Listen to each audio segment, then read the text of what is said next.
Welcome to Parker's MMA Show. If you want to learn about all things going down in the fight world, you've come to the right place. Each episode, your host Parker Keene will take a deeper dive into the always entertaining world of sanctioned fist fighting.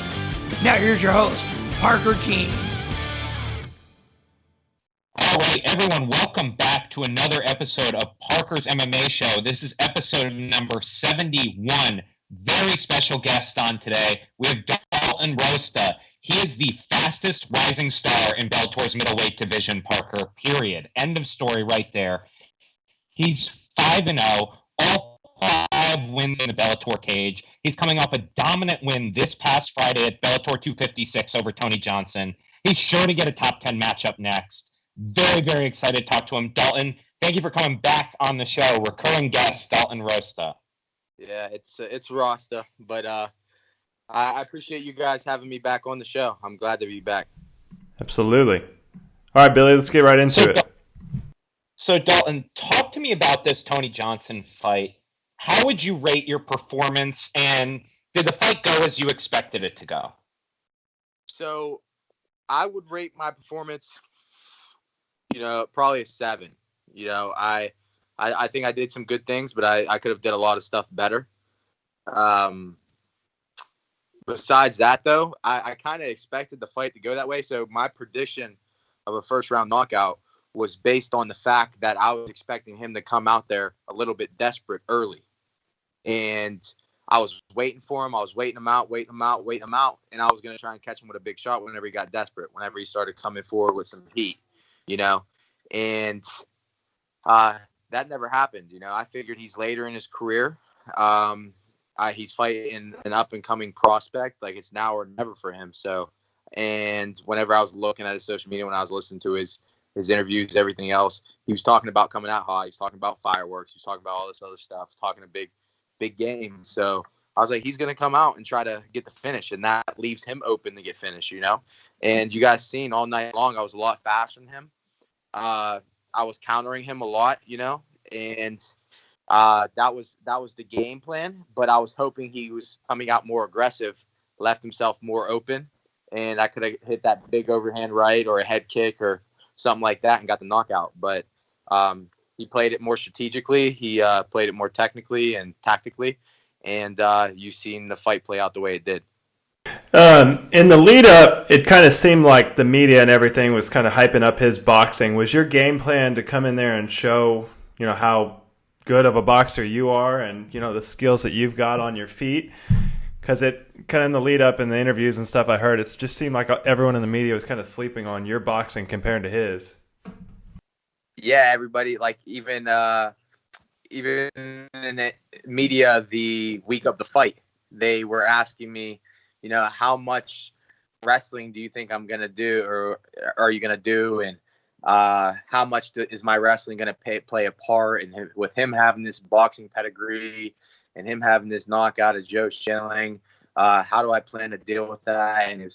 And you heard also Josh Thompson on the Weighing In podcast saying before the fight, he was talking to Big John, Big John was saying Dalton Rosta has a Golden Glove background in boxing as well. He was undefeated as an amateur, and Josh Thompson shut that down right away. He was like, I don't care what he was, and he started mocking it. He said he could be Golden Glove, whatever. If he chooses to stand with Tony Johnson, he's going to be in trouble, And I heard all this stuff, but I wasn't out there to prove a point. I was going out there to fight. I was flowing. I was letting the fight take place how it went. I felt comfortable wherever. If he wanted to stand, I was going to stand. If the takedowns presented themselves and I felt like I needed them, I was going to take them. But I was a lot faster than him on the feet, and I realized that very early on. And I chose to keep the fight standing most of the time because I had the advantage there, and I also had the advantage with the wrestling. I beat him everywhere. This is mixed martial arts. I keep saying over and over and over again, people ask me, are you a wrestler? Like, what's your background? I'm like, I grew up wrestling, but I also started boxing when I was 12 years old. A lot of people say my wrestling's better than my boxing, but I would say I'm becoming more of a complete mixed martial artist more than anything. I can't sway one way or another. It all depends on what my opponent gives me and the matchup, is what I'm going to do that fight. But overall, I think I'm well-rounded, and I don't think anything in my game is significantly better than the other. And I think we've seen a lot of that on last Friday. And the fight before that with Ty Gorder too, same thing. People were talking a lot. Like, this is a dangerous striker. He throws flying knees. I'm curious to see how Dalton Rosta is able to do against him. I outstruck him too. And now you give me Tony Johnson, 10-1 professional boxer, 9-2 professional MMA, hasn't lost since 2011, contender series win, knocked out Joe Schilling, world-class kickboxer, accolade after accolade. And I sat there and outstruck him. Outstruck him. And mainly with just the jab all fight long. Somebody made a 2-minute clip of me just striking all match long. And a lot of the time it was jab, out, he threw something, I was out, jab again, flip, or out. And he threw again and he missed. So it was like, I touch him, he misses, I touch him, he misses, then reset. And that's how it was all night long. And at the end of the fight, you seen the numbers, how it struck him, and the boxing numbers, the punches, it looked a little bit closer, but obviously that counts the little dinky punches he's landing against the cage whenever I'm in on a double leg or anything. If they broke those up, obviously I won the boxing exchanges too. So I think I made a big statement, and against a polished striker like that, somebody with that experience in boxing, 22 professional fights, hasn't lost in 10 years, trains at AKA, trains with all these good wrestlers, has this boxing pedigree. I think I shut a lot of people up. For sure. How do you approach a fight when there's a lead up and, you have the media and everyone talking shit about, hey, this guy's such a better striker or whatever than Dalton? Do you take that into the fight, or you just try to go in there kind of level-headed and show what you can do?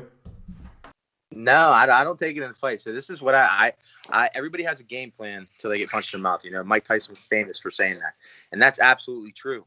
So I don't go in with a game plan. There's things we work on that if we get there during the fight, during camp, when we work on this stuff, if we get there, we're going to use this. If this presents itself, we're going to use it. But when I go into the fight and we first touch, I don't touch gloves with people, but that bell first rings and we go center of the cage, I usually have a good feel of how the fight's going to go right away. You see me take the center of the cage with Tony Johnson. He started circling out on the outside, so right away I was like, I have him beat. He's going to be running from me most of the fight. He was scared to pull the trigger. And, that's why I boxed him as much as I did. And I obviously had that speed advantage, like I said, but who knows? Did you feel that right away? A different way. Did you feel that yeah. speed? Because I literally, like a minute into the fight, I texted Billy and I'm like, Dalton is so much faster and stronger than this dude, just after the first couple exchanges. So that's something, do you just feel that right away and then you just build on that? Yeah. Bro, the first jab I hit him back with, when I slipped my head off to the right side, and the thing is, I would have changed it up if he made me change it up, but all fight long, he didn't make me change it up. He kept letting me slip my head off the right side and throw the jab, in with the jab, and he kept throwing the jab over my shoulder. So it just was like this all fight long, and I was just snapping his head back with a jab. He didn't make me change it up. He didn't force me to change it up. He didn't adapt during the fight. So I kept doing it. And, after the second, third one, I don't know if you guys noticed, but I was talking during the fight. A lot of people kept asking me, what were you saying? After I with a body jab, and I hit him a jab to the face, and I hit him with a body jab, and he wrung the that hook he knocked Joe Schilling out after me. And I just got out of range, and I was like, come on, you're not going to hit me. I pointed at him. I was like, come on, you're not going to hit me with that. And he didn't say anything. I could tell he was in my head. You could tell he was a little intimidated, or he didn't want to talk back. And then later in the round, he threw a head kick, and I blocked it. It had some heat behind it. Don't get me wrong. I felt it whenever I blocked it, but I blocked it, and it was slow. I seen it coming, so I blocked it. And right after I blocked it, and I was like, come on, bro, that was slow. You're going to have to be faster than that. And still nothing back. I was in there having fun. I was in there having a good time. I was talking shit. I was displaying my boxing. I got to wrestle. I wrestled as much as I wanted to. I took him down. He was able to build back up on the cage. But there was one time where I held him down for about 30 seconds after I took him down, and he got his arm out on the other side and built himself back up. But I knew he was good there after watching the Alton Cunningham fight. And he trains with DC and Luke Rockhold and all those guys out there who have good wrestling and are good against the cage. So I expected him to be good there, and I wasn't going to waste energy trying to hold him down. I guarantee I could have, but why waste my energy when I could outstrike him too? So as you guys said, to answer you guys' questions, I wasn't really out there to prove a point about my boxing. But like I said, how the fight went, I felt comfortable everywhere. So I was just going to flow through the fight and address things as they came up. So let's talk a little bit about that, right? Like, obviously, you put in a ton of work. You have your coaching in Pennsylvania. You have American Top Team, some of the best coaches in the world. What's the biggest improvement that you made between Pro Fight 4 and Pro Fight 5 that allowed you to be so comfortable in the cage? Because the step up in competition, I spoke my respect for Tony Johnson during fight week and everything. But he truly was. He was a step up in competition, even from Ty Werder. He had a little bit more power. He had more of a better boxing pedigree. He trained at what I believe is a better gym, and he had 22 pro fights experience. So it was a big step up in competition, and he had better takedown defense. He was going to cause more problems in the cage. I was expecting it to be a tough fight. But for me to go in there and win all 3 rounds on all 3 judges' scorecards and get a unanimous decision, 3-0 shutout, 30-27, I mean, it just shows how much I'm improving with a step up in competition like that at a gym like that. And for me to go in there and 30-27 him and just outbox him, beat him at his own game. Everybody thinks I'm a wrestler and beat him at his own game. It just goes to show how much I'm growing. And some of the different stuff I pulled out, like the calf kicks and the spinning kick to the face, where I hit him in the face with. I got a nice picture on my phone that I plan on posting pretty soon, where he got his glove in between, but his face was still smushed back like this. It was I landed that one. Wish it would have got through his glove and got a knockout out of it, but I got to show a few new weapons, out of there, and I got to show that not only was I there to outstrike him, but I could outbox him as well, and I could take him down whenever I wanted to. I landed 4 takedowns on him. I can't remember the last time I seen him take him down in a fight.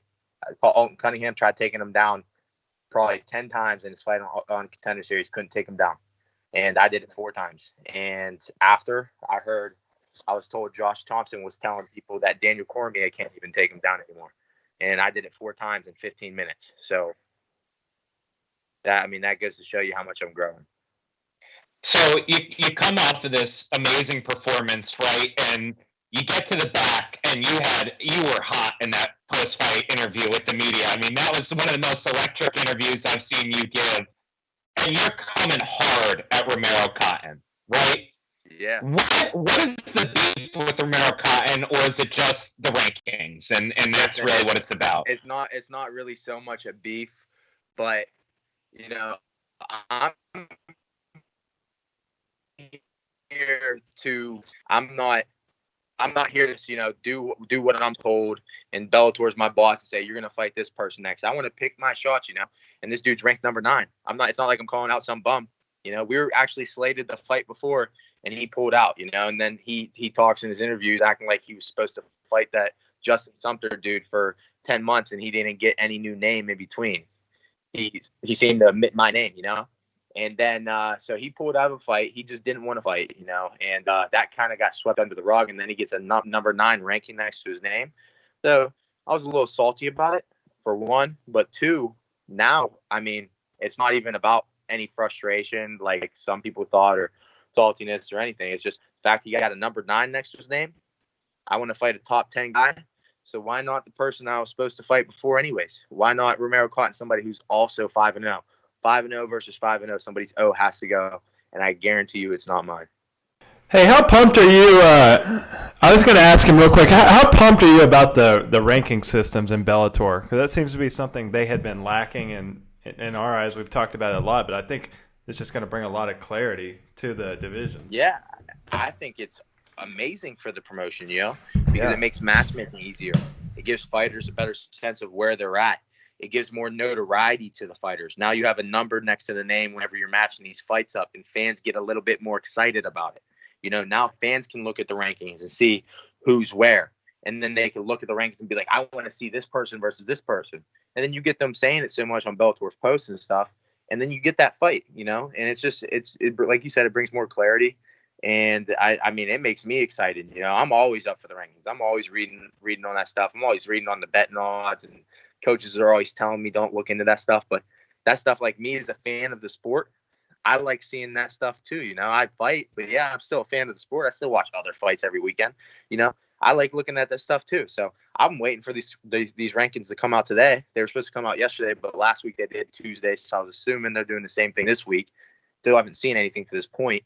And I'm hoping they come out by the end of the night, and hopefully my name's in that top 10. You know, in my eyes, it should be above Romero Cotton's. But if it's not, even if it's the number 10 spot, it's cool, because after I beat Romero Cotton next, if he chooses to accept, which I don't think he will, I'll be up a spot above him at least anyways.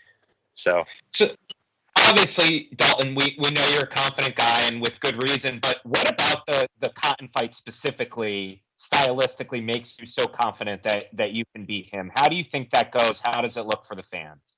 All right, I can tell you one thing. If they're talking about Daniel Cormier not being able to take Tony Johnson down, and I took him down 4 times in the fight, I could tell you Romero Cotton's not taking him down at practice either. And I could tell you by his boxing pedigree and watching Romero Cotton fight on his feet and how uncomfortable he looks and how frantic he is to get it to the ground and reaching that leg kicks and, you know, shooting in desperately, that he's not comfortable on his feet. And Tony Johnson probably whoops his ass on his feet too. So he's probably watching this fight. I've just watched his fight and he sees my call out of him. He's probably thinking, I don't know what to do, you know? And even if he's not thinking that and he's thinking he could beat me, he's wrong. You know, I watch him fight. I see so many holes in his game. I'm a better striker than him, and I'm a better wrestler. I don't care about his wrestling pedigree, 2-time, 3-time NCAA champ, whatever he is. I watched him wrestle. He's good. Don't get me wrong. I'm not going to take anything from him, but I'm a better wrestler than he is too. And a lot of people will look at our accolades, look at our background and stuff and say, he's a better wrestler. All right, let's get in the cage together and we'll see. Do you think there's a big difference between, you know, someone like that who has all the NCAA accolades in the world and someone like yourself who's not only a great wrestler, but a great wrestler designed for MMA? Yeah, there's a big difference, you know. Wrestling obviously works in the sport of MMA, but the translation and the transition from actually wrestling itself into MMA and how you're able to mix things up matters, you know, being able to go from striking to taking down, from taking down to striking, using each other conversely to help each other and to set things up, you know. And he, in my eyes, doesn't have the experience and doesn't have the comfortability yet to do either of those. You know, it's either he's striking or he's wrestling. He's doing one or the other. He's not mixing them up. He's not doing them together. He's not meshing them together. Where you look at me, I'm comfortable everywhere. And believe me, nobody's taking me down yet. But if I ever end up there, you know, I'm comfortable on my back too. I submit a lot of guys on their back in the gym, on my back, gym all taken down. And one, I don't think he could take me down. If anything, he should be scared of me taking him down. And if for whatever reason I were to end up there, he's still in trouble, you know, still in trouble. So, Dalton, if that fight doesn't come together, have you put some thought to any other big names in the top of that division? Yeah, I look at the top 10, Charlie Ward, Mike Shipman, any of those guys that are directly above me. Johnny Eblin's at 6. That's my teammate. I'm not going to fight him or Austin Vanderford unless it's for a title shot. Those are my boys. We continue to get each other better every day. We train with each other all the time. I'm not here to fight them, you know. If Bellator tries matching us up, we're gonna tell our Dan Lambert at the gym, tell him to find a new opponent. You know, I'm not trying to take any money off their plate. They're not trying to take any money off my plate, or they're not trying to take food off my plate. Period. You know, and so, or vice versa. At the end of the day, we're all trying to be champions, and it makes no sense for us to fight each other because we're all 3 on the way up. We're all 3 undefeated, and we're all 3 gonna be at the top of the division. I can tell you, I train with these guys every day. All 3 of us are going to be top division. So the only sense it makes for any of us to fight each other is if it's going to be for a title shot or it's actually for the title. So let's talk about the Bellator middleweight division a little bit, Dalton. Who do you think should be next for a title shot? So, Austin. Speaking of Austin, him and Fabian Edwards are fighting May 21st. I'm sure you guys have seen that. I think the winner of him and Fabian Edwards, which I believe it'll be Austin, will fight. I think what Van Steen is already beating Fabian Edwards if he fights John Salter. Well, I believe him and John Salter already fought. John Salter beat him. So I think that actually puts Austin Vanderford versus John Salter. The winner of that gets Mousasi. At least in my eyes, I think that's how the matchmaking should work. But who knows? Maybe they do after this. They do Austin versus Van Steenis, and they do Salter versus Musasi, and then the winner of the championship gets the winner of Austin versus Van Steenis. So there's two ways I think you put that together. Who's a guy in the top 10 right now who you would say is the most overrated guy, where you think there's a lot of hype behind him or people think he's really good and you're kind of like, hey, whatever? That's a tough one, but I would have to say Romero Cotton. And then conversely, who's a guy who you think doesn't get enough love, who you're like, this guy's really good and he's underrated? I think Ed Ruth, they're basing off a few mistakes he made in fights where he got a little bit too cocky or got too ahead of himself, either him or Johnny Eblin, Johnny Eblin, I mean, his ranking's good now, but before these rankings came out, that's from the media, but as far as marketing and pushing wise, I think Johnny doesn't get enough love either. And then if you took yourself out of it, who do you think is the Bellator middleweight champion at the end of the year? End of this year? I think still Musasi at the end of this year. Based on because Musasi's probably only going to fight once.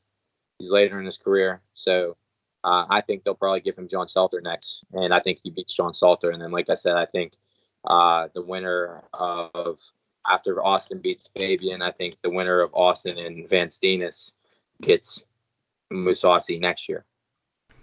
So, Dalton, let's talk about you for the rest of the year. Kind of what are your goals? I heard you. I think you were talking to the matchmaker over there at Bellator, saying you wanted to fight 4 or 5 more times this year. What are your goals for the rest of 2021? I start picking apart people in the top 10. From here on out, it's top 10. Romero Cotton next if he accepts. Work my way up the ladder. You got Charlie Ward, you got Mike Shipman.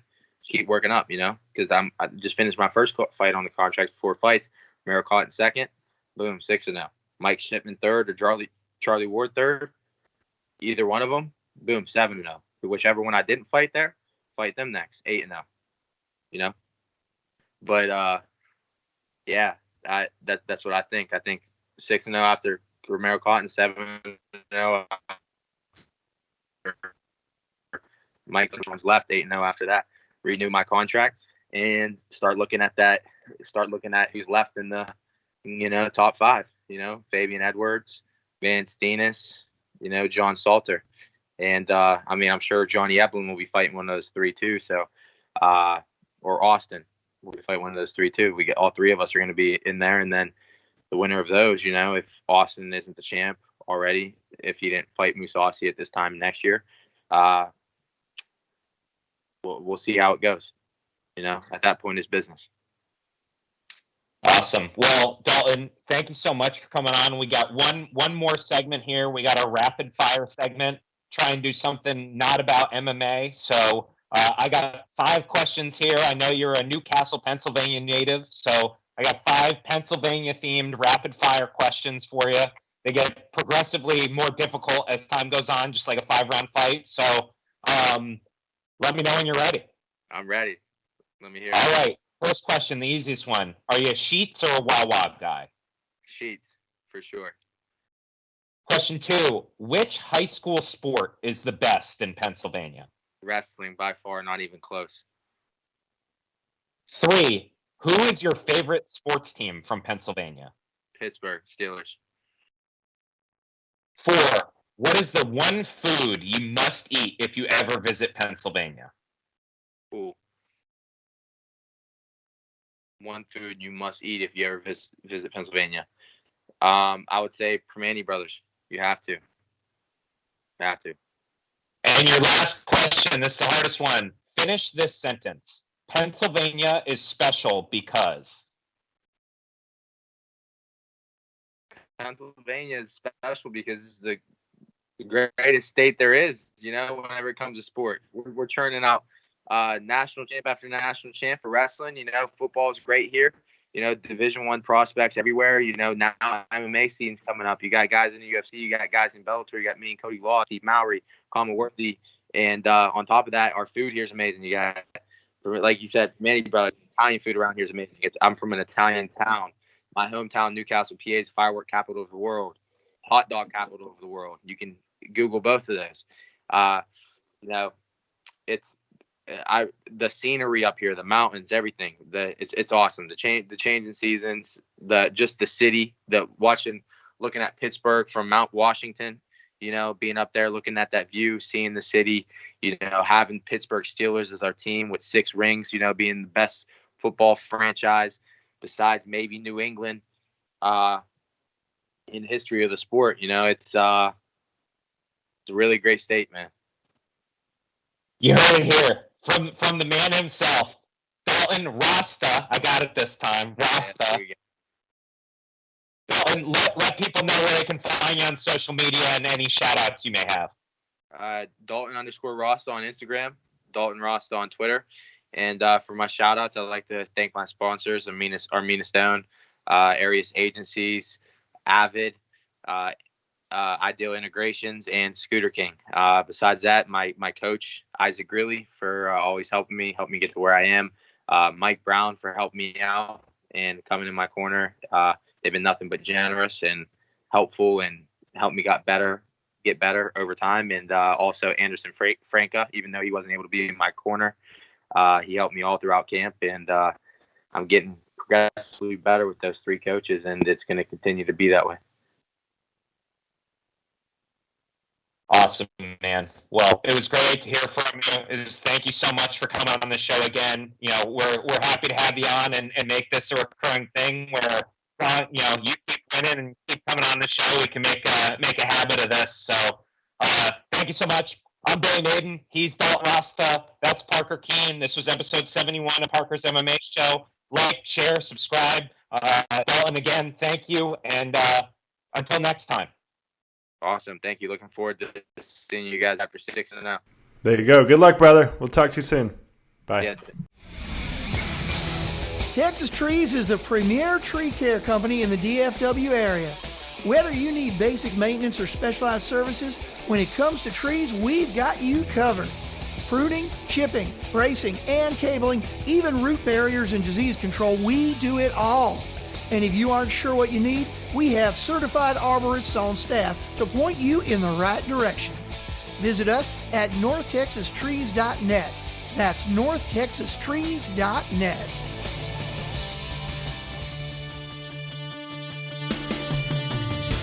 Thanks for listening to Parker's MMA show. Take a moment to rate and review on Apple Podcasts or wherever you get your podcasts, and visit parkerkeensmmashow.podbean.com for additional information on Parker and to stay up to date on the latest drama in the fight world. For more information and important links about today's episode, check out the show notes.